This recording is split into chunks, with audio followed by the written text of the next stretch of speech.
Here is a little bit background of what I do and how my entire world works.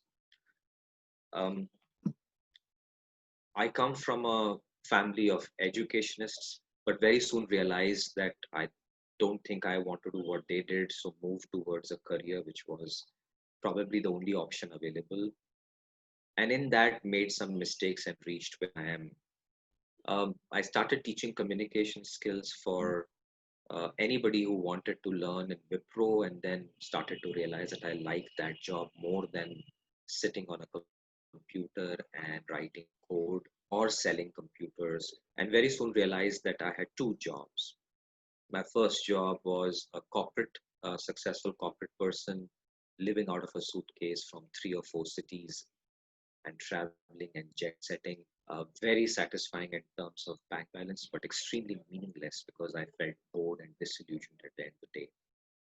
And on weekends, I was a teacher teaching communication skills to any classroom that I would go and focus on that.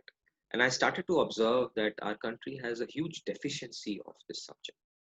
First of all, we have a fundamental problem that we think English speaking is communication skills, which is not.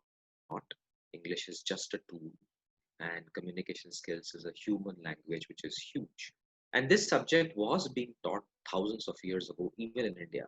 It was taught to kings, just like it was taught to kings in Greece and Rome. So I started digging that where have we gone wrong, and probably figured out that it's nothing but a foundational issue in our education system, which was highly driven by the colonial mindset and the Macaulay Commission. Thank God that there is a national education policy of 2020, which is slightly better, but there is still a huge deficit. And School of Meaningful Experiences only focuses on how do I make my learners, which are aged between 12 all the way to about 35, how can I make more confident, help them communicate better, and make them more collaborative. And these are the tips of the iceberg. For the foundations of the iceberg, you need three more qualities. You have to be very curious, you have to be extremely creative, and you have to be very competent. And these 6 C's is what School of Meaningful Experiences focus on. And in today's conversation with all of you are entrepreneurs. So telling you how to pitch is like teaching a choir, which I don't intend to do. But I'll share with you some very foundational awareness that if you know will make you pitch and be an entrepreneur a lot better. That how do you connect communication and entrepreneurship? And I'll bring in one or two significant elements that all of you would know, but I'll give you a perspective on that because that's what the research I did. And I found out that the answers are so simple that we can all become great communicators. And I come from a belief that just like how anyone can cook, anyone can communicate. It's not a God gift. All you need is a little bit of guidance, practice, and feedback. So I'm going to share with you some of my slides. Through that, I will help you understand this concept. May I request the host to let me share my screen?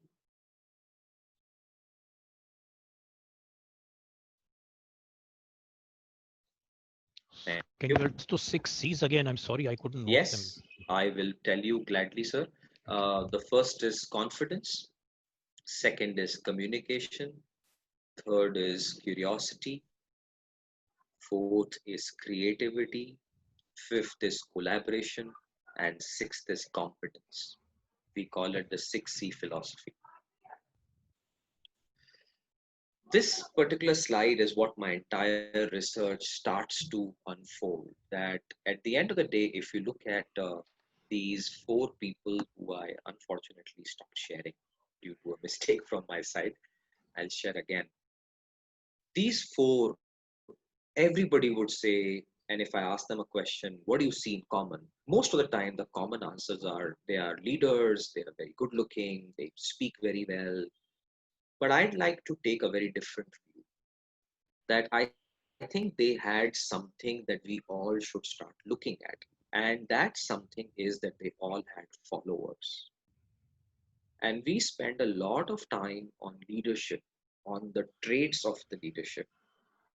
But I start to look at all my time that, hey, forget the leader, we come to that. I want to focus on the followers. that why are they here? Why are they following this person? What is it that these people have that make the follower follow them? And that's my focus area, which I think is often ignored. So you'll find books and theories on leaders having all kinds of qualities, which is very important. But I'd like to focus on the followers because I think they're normal human beings. They're like them and like you and me. And the starting point of the entire conversation that I'd like to bring in, even entrepreneurship, is that these people are extremely charismatic. And when you have a charismatic person, a charismatic quality is something that is extremely common in all of us. And now I have shared my full screen app. You can see that. Um, Charismatic leadership and charismatic studies start with a very simple definition. And I'd like you to remember only one word. Think of it as some kind of attractiveness. And if the followers start to feel attracted towards you, your journeys of charismatic leaders and entrepreneurship has begun. Now, there are multiple pathways of understanding these concepts, and I'll stick to three big pathways. And these three big pathways are defined as the first thing that the followers get attracted towards is certain qualities in leaders. They are big qualities. The second is the behavior of these leaders. They are micro behaviors. And the third one is processes, which are nano processes. That means small things that add up to micro behaviors that lead to big qualities. So I'm going to spend 2 to 3 minutes each and then help you understand how in pitching you can bring all of these things in common. The big qualities that people start getting attracted to are one or more of six qualities, and I'll name them. The first one is power. And if you look at the slide that I showed you, Barack Obama had that power. Before Barack Obama became the president of United States, nobody knew. Maybe some people knew. But for him to get mass followership, his president status became the attraction. And human beings do get attracted to powerful positions. When you go to a big government office, you'll find all the babus and clerks running behind the Bada Sahab because a Bada Sahab has huge amount of power. The same thing happens in factories and companies where the CEO is almost revered by everyone. And that reverence comes from the position that the person is using. So that's the first one. The second one is wealth. If somebody is very rich, Mukesh Ambani is a great example. Not that his accomplishments are any less, it's just that the world appreciates rich people, which is why Forbes 500 list, Indian 500 list, rich man of Delhi, rich man of Bombay. They're very exciting things for people to grab on, and that creates followers. The third is knowledge, which is where Nobel Prize winners are treated like rock stars. And when they come, people start following them blindly. If there is an issue, they are called to give an opinion. And the reason they become so knowledgeable is that they write books. And if there is one request I have for all of you today is please write your books. All of you have good ideas, bring it out on paper, publish it, because that's the only way you can measure the knowledge. The fourth one, which is the most scandalous, is beauty. Each of these charismatic people are very attractive. Now, I'm not saying that we all should go to a beauty parlor and do plastic surgery. That's not my intention. God has given us a certain structure, certain skin color. But I think followers are very calculative. And if you are attractive, and a better marketable word these days is called executive presence, then I think you'll get a lot more followers. The fifth is fame. And nowadays, because of internet fame, good fame, bad fame doesn't matter. Fame is fame. In fact, in my classes, I joke with all my students that have you heard about Dhinchak Puja? And chances are everybody would know her, including many of you in this forum. And many of you would not know my own YouTube channel. So I get very upset. Yaar, Dhinchak Puja you all know, but my YouTube channel you don't know. The answer is she's more famous. And people are attracted towards famous people Fame doesn't have a quality, it is just fame. And the last is people are attracted to those who sacrifice everything. And that is called renunciation. So these six qualities are what create charismatic leaders. You can have one or more of them. If you have all six, you'll be called God. My request is don't try for it, it's impossible. And there are many leadership books written on when some leaders try to become God, they fall down, and it's called hubris. Let's now focus on the second micro reasons of why followers get attracted to leaders, and they are the behaviors. And if you look at these people, and I'll show you a slide like this, uh, these people have behaviors which add up to those qualities. They are people who, like Richard Branson, he would take a cause and he will fight for it. Michelle Obama, Margaret Thatcher, Justin Trudeau, all these people took a cause and they made sure that the cause was worthy enough to start working on. The next thing is that they walk the talk. It's not that they will write a book and not follow it. And they are people who will make sure that they are always promoting their causes and their behavior is connected to the words that they are doing. A good example of that is Gandhiji. Gandhiji would practice what he preached. That's why his stories of how he would tell things were documented in a book called My Experiments with Truth. And he would live those truthful mechanisms in his own life.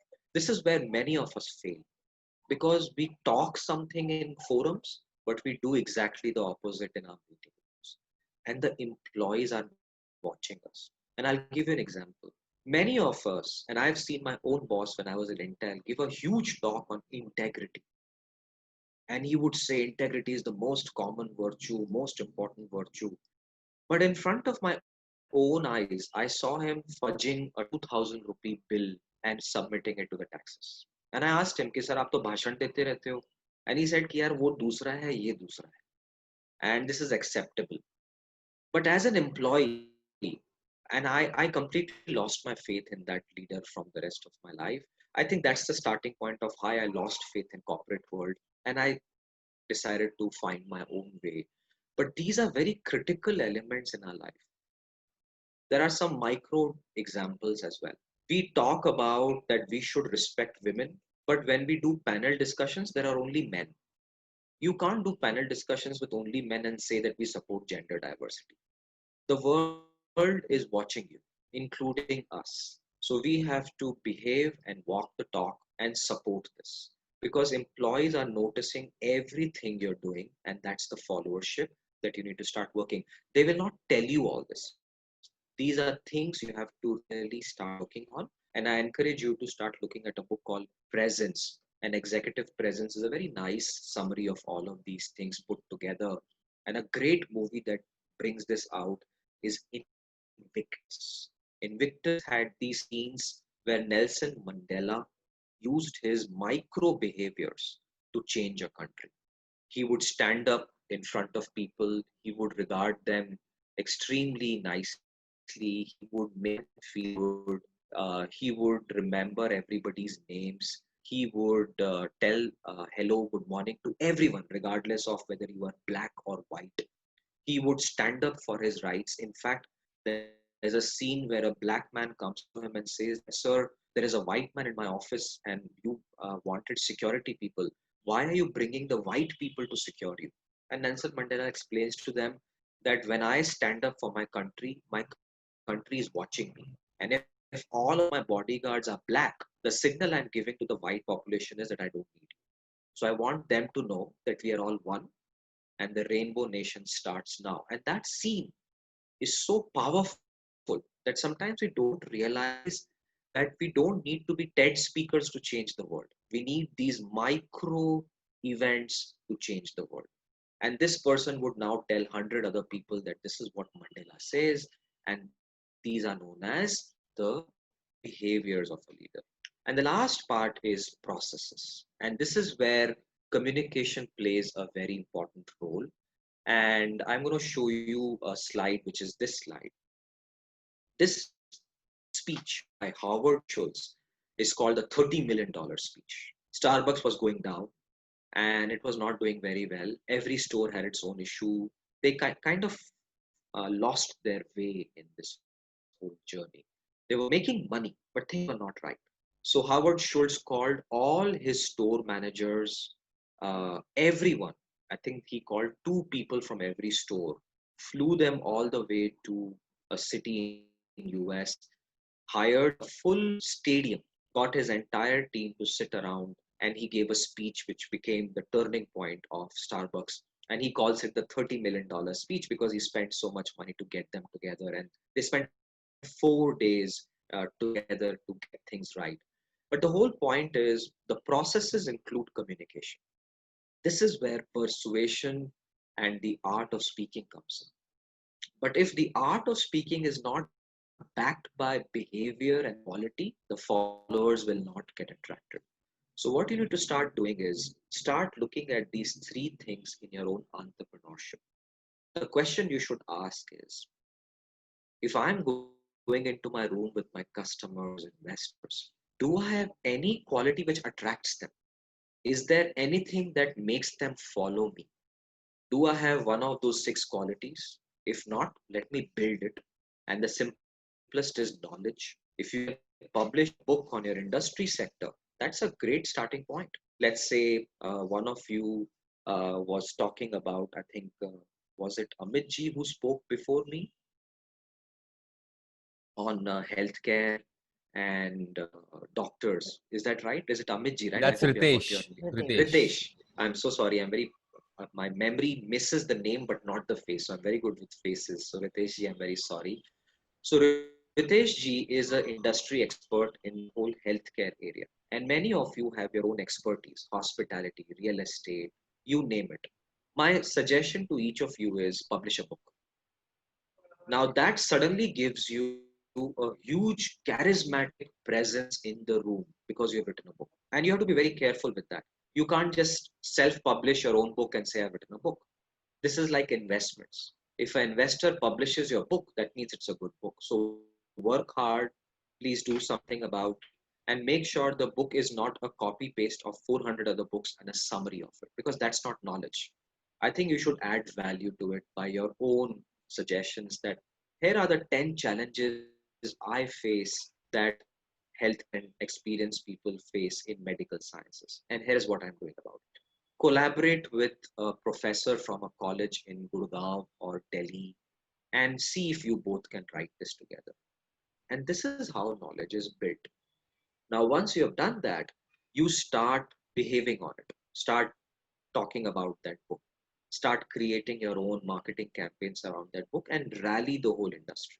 And in those conferences, you demonstrate your behavior to people. And finally, in those conferences, when you speak up, be very professional, apply persuasive techniques, talk about your industry, talk about how you'll help them. And the concepts of pitching are extremely simple. I'm going to give you the last six elements of how your speeches can become a lot more powerful. And this is what I documented in my book as well. The first thing your pitch has to have is it has to have extreme amounts of attention. And this is one thing I find all of us not doing very well. My suggestion is don't do too much of slides, talk to people. Attention is very low in audiences these days. Everybody's got WhatsApp, everybody's got their own problems. And this is where you have to start speaking in a way which is lighter, which is much more interesting, and keeps the attention very, very high. I call it the A for attention. The second is make good examples, which is what I think Sanjeev ji did today in debating. All he said was 27,000 crores Reliance Geo, and all of us understood it. It took one sentence to change our minds. And all of us should find that powerful way of collecting examples and stories and throwing at people. The third is your own credibility. And this is where the first two areas of your parameters and qualities and your behavior will stand apart. Many investors and customers are very afraid of entrepreneurs because there are bad entrepreneurs also. In fact, I had a picture of Elizabeth Holmes and Adam Newman. And they have devastated the world of entrepreneurship because WeWork is nowhere and Theranos is dead. And they took billions of dollars of money from investors. So everybody's scared of these very charismatic looking people, but are frauds. So you have to now build your own credibility for the sector you're in so that there is a walk the talk. So that is the I factor. The fourth one is a clear objective. You should tell people what you want and you should make it smart, which is specific, measurable, achievable, realistic time. So if you have a speech, tell them that I'm going to give you three suggestions and then make sure you give those three suggestions and they're simple to remember. And in your talk, make sure you quiz them so that you know that they have remembered. You could do anything you want, but make it simple and smart. The next one is give them a benefit. Tell them how you will change their lives, which is the you factor. And the final, which is missing in all our communication, is emotions. I think we have slides, but we don't have emotions. We have a lot of bar graphs and charts, but we don't have interesting anecdotes. We don't feel or make our audiences feel something in our talks. So to summarize, the processes of an entrepreneur pitching is A for attention, E for examples, I for credibility or I factor, O for objective, U for U factor, which is the benefit, and extra E, which is the XE or emotions.